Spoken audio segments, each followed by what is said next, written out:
नमस्कार। India debate में आप सबका स्वागत है। मैं हूं आशुतोष पाठक।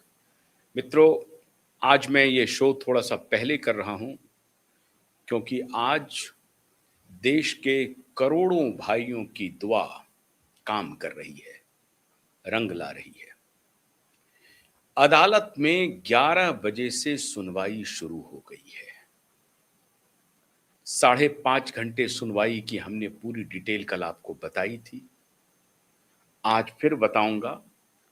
लेकिन और 24 अगस्त के सुनवाई की भी डिटेल हमने आपको बताई थी। लेकिन आज मैं 11:30 बजे जब मैं आपसे बात कर रहा हूं, तब तक की तो यही सूचना है कि सुनवाई फिर शुरू हो गई है। जो डिफेंस नहीं, मतलब जो वकील हैं, सरकारी वकील, उनकी कोशिश है कि किसी भी तरीके से ये मामला टल जाए। लेकिन उनकी अयोग्यता स्पष्ट हो गई है और कल ही अदालत ने एक प्रकार से आदेश दे दिया है।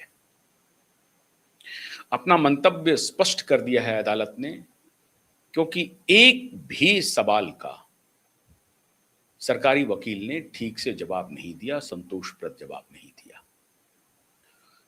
एक एक के परखचे उड़ गए।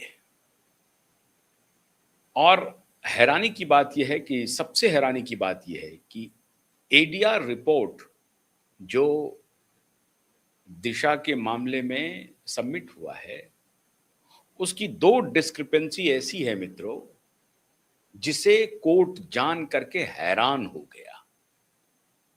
और ऐसी ऐसी टिप्पणी की बिना कुछ बोले, इशारों में अदालत ने आंखों के इशारे से जो कहा, वो सुनने लायक भी था और समझने लायक भी था। लेकिन जो सुन नहीं रहे हैं, जो समझ नहीं रहे हैं, उनका हम क्या कर सकते हैं। अदालत सन्न थे। दोनों मिलॉर्ड पूरी तरह से अचंभित थे। ऐसा भी हो सकता है। एक एफिडेविट 8 जून का, दूसरा एफिडेविट 9 जून का। नीलेश ओझा जी ने कहा कि 8 जून को दिशा की मृत्यु हो गई और फिर रात में फिर दिशा जिंदा हो गई, क्योंकि फिर से उनको मरना था 9 जून को। और जब फिर से दिशा की मौत हो गई 9 जून को, उसके बाद पंचनामा हुआ। तो अदालत पूरी तरह से सन्न रह गई और जस्टिस सारंग कोतवाल देखते रह गए। इस तरह का कुकृत्य हुआ, इस तरह का कार्य हुआ। मित्रों, हमें अभी सूचना मिल रही है कि उद्धव ठाकरे ने व्यक्तिगत रूप से मेरे बारे में कुछ टिप्पणी की है, लेकिन मैं उस टिप्पणी को यहां पर करना नहीं चाहता। की है, टिप्पणी करना उनका अधिकार है, उनको करना ही चाहिए। लेकिन आज रक्षाबंधन है उद्धव जी। आपके पुत्र ने एक एफिडेविट दिया, उम्र छिपाया, अपना पोजीशन छिपाया, झूठ बोला कि हमको सीबीआई ने क्लीन चिट दिया, झूठ बोला कि बिहार पुलिस ने भी जांच कर लिया और सबने हमें क्लीन चिट दिया, एफिडेविट पे दिया है। तो अपने पुत्र के बारे में टिप्पणी सुरक्षित रखिए। अभी मीडिया के कैमरे आपके पास पहुंचने वाले हैं। आज रक्षाबंधन के दिन आदेश होगा एफआईआर का। और हमारे बहुत सारे दर्शक कई बार विचलित हो जाते हैं, तो उनको इत्मीनान देने के लिए, उनको थोड़ा सा और भरोसा देने के लिए 2 बात आपको ध्यान रखनी है। यह मुकदमा अन्य मुकदमों से पूरी तरह से अलग है। भारतीय न्याय संहिता में एक संशोधन आया है। क्या है वो संशोधन?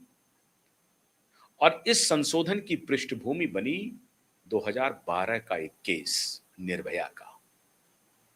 और उसके बाद से भारतीय न्याय संहिता में एक संशोधन आया।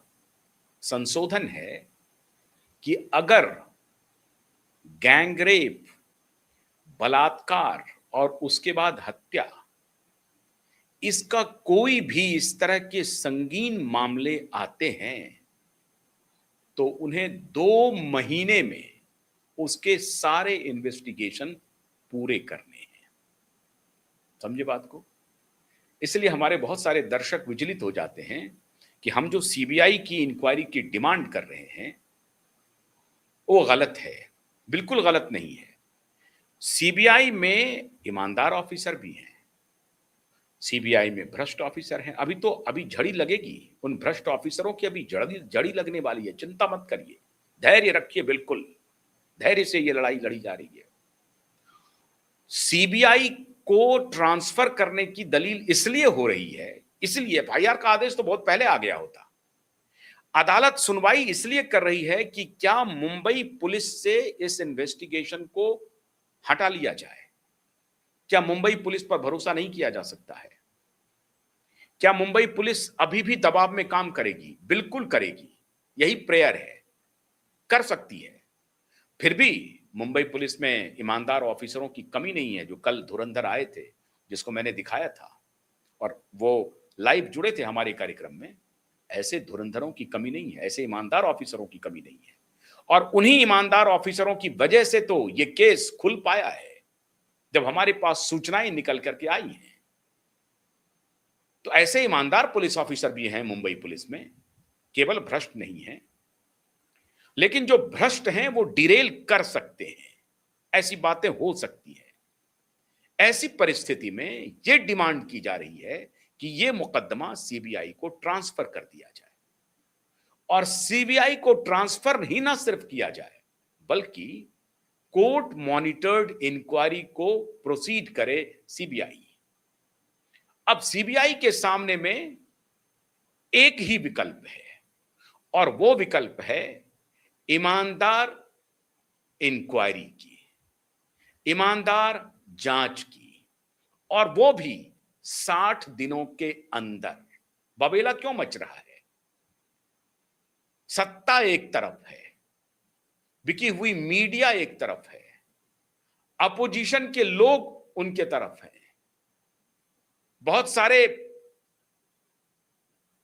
ऐसे लोग हैं, बड़े बड़े सेलिब्रिटी उनके तरफ हैं। सबके विरुद्ध ये लड़ाई है, और करोड़ों भाइयों की दुआओं के सहारे ये लड़ाई चल रही है। फर्ज कीजिए सतीश सालियान आज मिलियनेयर होते तो शायद ये भी तोहमत हम लोगों को झेलना पड़ सकता था कि पिता से कुछ पैसे मिल रहे हैं। कल ही हमने आपको बताया, जब नीलेश ओझा जी ने कहा कि 200 करोड़ का ऑफर मिला, मुझे ऑफर मिला, सारे ऑफर को आज उनके खिलाफ एप्लीकेशन डला हुआ है। राशिद खान पठान को जो आया, उसके खिलाफ तो एप्लीकेशन डाल दिया, शिकायत दर्ज कर दी कि देखिए मुझे खरीदने की कोशिश हो रही है। तो 60 दिनों के अंदर इंक्वायरी पूरी करनी है, लोचा यही है। इसलिए दबाव बनाया जा रहा है अदालत के ऊपर। लेकिन अदालत, जस्टिस सारंग कोतवाल जी की जितनी तारीफ की जाए वो कम है, अभी तक तो हम कर रहे हैं। और जस्टिस सारंग कोतवाल न्याय करेंगे, न्याय के लिए तर्कों के बाण चल रहे हैं। और नीलेश जी को कल भी हमने सैल्यूट किया था, आज फिर सैल्यूट करेंगे। आप हैरान होंगे कि कल जब हमारा कार्यक्रम खत्म हुआ, उसके बाद लगभग 9, साढ़े 9 बजे के करीब एडवोकेट घनश्याम उपाध्याय, बहुत ही सीनियर एडवोकेट है, उनका फोन आया। उन्होंने कहा कि आशुतोष जी, अगर आज अदालत का रुख इस तरह का नहीं होता जो आज प्रदर्शित हुआ है, तो कल मैं अपीयर होऊंगा। लेकिन उसकी नौबत आई नहीं। हालांकि घनश्याम उपाध्याय संभवतः आज अदालत में होंगे, नीलेश ओझा के पीछे खड़े होंगे, ऐसा उन्होंने बोला है। अभी हमारी सुबह में बात नहीं हुई उनसे, लेकिन कल रात 9 बजे जो मेरी बात हुई है उसके हिसाब से 11:30 बजे रात को एएनआई के रिपोर्टर पहुंचे हैं नीलेश ओझा जी के घर पे। एएनआई के रिपोर्टर 11:30 बजे, आप सोचिए कितना दबाव है संवाददाताओं के ऊपर। लेकिन कुछ जो कर्तव्य परायण संवाददाता हैं, अच्छे पत्रकार हैं, वो अपनी ड्यूटी निभा रहे हैं, पैकेट की परवाह नहीं कर रहे हैं। और एएनआई के रिपोर्टर पहुंचे, कैमरामैन पहुंचे, आईएएनएस के पहुंचे और फिर विभिन्न चैनलों के लोग भी पहुंच रहे हैं। उनका पैकेट काम नहीं आ रहा है और ये सब इसलिए हो रहा है क्योंकि आप जैसे दर्शक, आप जैसे करोड़ों भाइयों की दुआ साथ चल रही है। तो एक तरफ पूरी सत्ता, पूरा विपक्ष, पूरी पूरा पुलिस महकमा, ऊपर से नीचे तक बड़े ऑफिसर, उसमें से कुछ ईमानदार जो रोशनी दिखा रहे हैं और कुछ मीडिया वाले लोग। और फिर इसीलिए आखिरी होप हमें नहीं छोड़ना चाहिए अदालत पर से। अदालत पर होप बना करके रखिए। कुछ सीमाएं होती हैं अदालत की, लेकिन इस सब के बावजूद अगर एक होप कहीं बची हुई है तो वो अदालत ही है। अदालत पर भरोसा बिल्कुल रखिए। आज शुभ दिन भी है, तो किसी भी सूरत में ये केस बाहर नहीं जाएगा। एफआईआर हुआ और 60 दिन के अंदर उनको इन्वेस्टिगेशन कंप्लीट करना है। इसलिए ये जो कंफ्यूजन है कि नहीं सीबीआई के पास जाने से मामला टेढ़ा हो जाएगा, बिल्कुल टेढ़ा नहीं होगा। और ये ध्यान रखिए, ये केस विकास जी वाला केस नहीं है।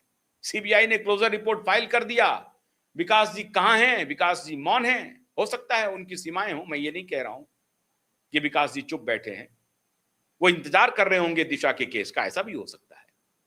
मैं विकास सिंह की बात कर रहा हूं जो सुशांत के परिवार के वकील हैं। और हो सकता है कि सुशांत के परिजन इंतजार कर रहे होंगे कि दिशा के केस की जब ओपनिंग होगी तो यहीं से दूसरा सिरा खुलेगा। इस सिरा के खुलते ही दूसरे सिरे तक पहुंचा जा सकता है। यह बात तो मैं शुरू से कह रहा हूं। इसलिए हो सकता है कि सुशांत के परिजन भी इंतजार कर रहे हैं इसी केस का। और पिछले दिनों उनकी बहन का एक वीडियो भी आया, पॉडकास्ट भी आया। उन्होंने कहा भी है कि दिशा की मृत्यु के बाद सुशांत विचलित थे। अरे विचलित क्या, तो वो तो हम लोगों ने कई बार साक्ष्य दे ही दिया है। वो केस तो खुलेगा ही खुलेगा, उसमें नहीं खुलने का कोई सवाल नहीं है। अब उसमें एक और इंपॉर्टेंट पक्ष मैं आज आपसे शेयर करना चाहता हूं। इसमें रिया चक्रवर्ती के खिलाफ एफआईआर होगा। किस किस का नाम है? रिया चक्रवर्ती, आदित्य ठाकरे, सूरज पंचोली, डिनो मौर्य, आरबाज खान, रोहन राय, सतवंत सिंह और उनके रोहन राय के जो शागिर्द हैं वो,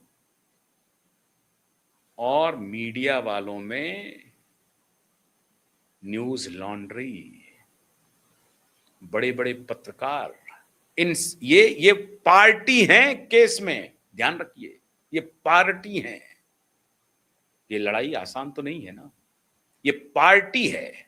इनके खिलाफ मुकदमा दर्ज होगा साक्ष्य को मिटाने, कवर अप करने के लिए जुर्म में, साक्ष्य को मिटाने के जुर्म में ये सभी जाएंगे। अब देखना सिर्फ यह है कि पहली गिरफ्तारी रोहन राय की होती है, ठाकरे की होती है, रिया चक्रवर्ती की होती है। 8 जून को ही मृत्यु हुई है दिशा की। 9 जून की रिपोर्ट गलत है, फर्जी है। और 8 जून को ही रिया चक्रवर्ती सुशांत का घर छोड़ी है। कोई रिश्ता नहीं है, सुशांत और दिशा में कोई रिश्ता नहीं है।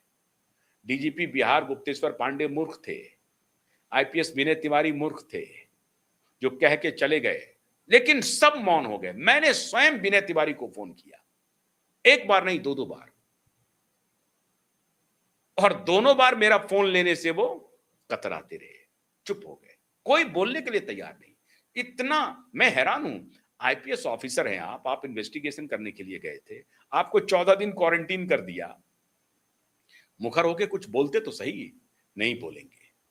हो सकता है उनका सर्विस बुक उनको अलाउ नहीं कर रहा होगा। विनय तिवारी जो आईपीएस ऑफिसर हैं बिहार के, जो इन्वेस्टिगेशन के लिए गए थे, जिनको क्वारंटीन कर दिया था उद्धव ठाकरे की सरकार ने, आज उद्धव मेरे बारे में अनाप शनाप बोल रहे हैं, कह रहे हैं कि पागल आदमी है, नंगई कर रहे हैं आशुतोष जी पाठक, पागल आदमी है, सब जगह प्रचार कर रहे हैं। कोई बात नहीं है, चिंता मत कीजिए। हमारे रिपोर्टर को सुनने को मिला, ये हमारे संवाददाता ने ये सूचना दी मुझे। कि आपस में देखिए इस तरह की चर्चा हो रही है। कोई बात नहीं है। उद्धव ठाकरे को पूरा अधिकार है। उद्धव ठाकरे, अगर आप ईमानदारी से इस केस को पुत्र मोह में नहीं जाते, लेकिन करते कैसे, बचाते कैसे आप? तो रिया चक्रवर्ती, जो लोग ये सोच रहे हैं, और रिया चक्रवर्ती जिन्होंने ये सोच रखा है कि उन्होंने मिलियनायर को अपना बॉयफ्रेंड बना लिया है, बिलियनायर को, और वो बिलियनायर उन्हें बचा लेंगे, क्योंकि उस बिलियनायर की मोदी जी से बड़े अच्छे रिश्ते हैं। रखो रिश्ते, रखो। और वो बिलियनायर भी अब सचेत हो गए हैं, ये ध्यान रखिए। बिलियनायर को पता चल गया है कि भैया ये गुमराह करने का खेल चल रहा था, हमें झूठा फंसाने की कोशिश हो रही थी, तो वो भी अपना रास्ता बदल चुके हैं। वैसे तो मुझे जो अभी तक की जानकारी है, उसके हिसाब से यह जानकारी है कि बिलियनायर ने अपना रास्ता बदल लिया है, वो दूसरे रास्ते पर निकल पड़े हैं। उनको पता चल गया है कि भैया इस रास्ते पर हमें नहीं जाना है, ये झूठ बोल रही है, ये फ्रॉड है। एफिडेविट के 9 जून का एफिडेविट गलत है, 8 जून का ही एफिडेविट सही है, जिसमें कोर्ट ने दोबारा पूछा था कि आप एक बार फिर कंफर्म हो लीजिए कि 8 जून को मौत हुई है या 9 जून को मौत हुई है। शैलेंद्र नगरकर ने कहा हुजूर 8 जून को ही हुई है। 8 जून की सुबह, मतलब 7 जून की रात, 8 जून की सुबह और 8 जून को दोपहर बाद रिया चक्रवर्ती सुशांत के घर से बाहर जाती है। खेल पूरी तरह से स्पष्ट है, आपके सामने में है। थोड़ा सा और इंतजार कीजिए, आप अपनी दुआ बनाए रखिए, एफआईआर आज होगा। रक्षाबंधन की आप सबको ढेर सारी शुभकामनाएं। इस लड़ाई में आप साथ हैं हमारे। हमारे चैनल को जिन्होंने सब्सक्राइब नहीं किया है वो कीजिए।